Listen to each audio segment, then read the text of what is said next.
I like to say that I want to leave the mountains on my terms and not Mother Nature's. And the only way to really do this is to make sure that we're prepared to endure the environment.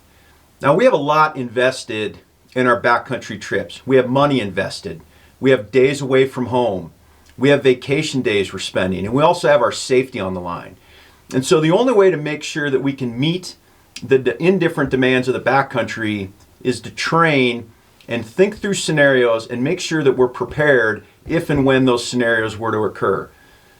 So after 30 years of running around the mountains, skiing, climbing, backcountry hunting, teaching, I've kind of come up with 4 of my own critical lessons learned that I apply that help me meet those indifferent demands of the backcountry so that I can leave when I want and how I want.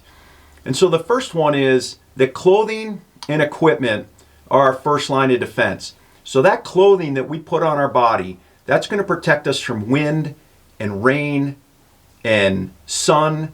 It's also going to help us manage our body heat to stay warm or cool off as conditions dictate. So aside from my mind, I consider my clothing my first survival tool, because without that, I'm really at a disadvantage. The next one is I want to make sure that I understand how the body loses heat. So if I understand how my body loses heat, then when I start to get cold or I need to dump heat because I'm getting hot, I can actually leverage those mechanisms of heat loss to warm up or cool down as conditions dictate. If I don't understand that and I'm starting to shiver and I don't understand the mechanism that's at play, then I don't know how to counter that force to stay warm. The next one is you need to understand your survival priorities. So by understanding your survival priorities, building your kit to meet those priorities, and training and talking through these things with your partners, if something were to happen, when something happens, when a contingency occurs, you're not having to figure out what to do. You're not thinking about, do you have the right equipment to build a fire or create a shelter or collect water? You've already gone through that, and you can simply implement your plan to meet those demands.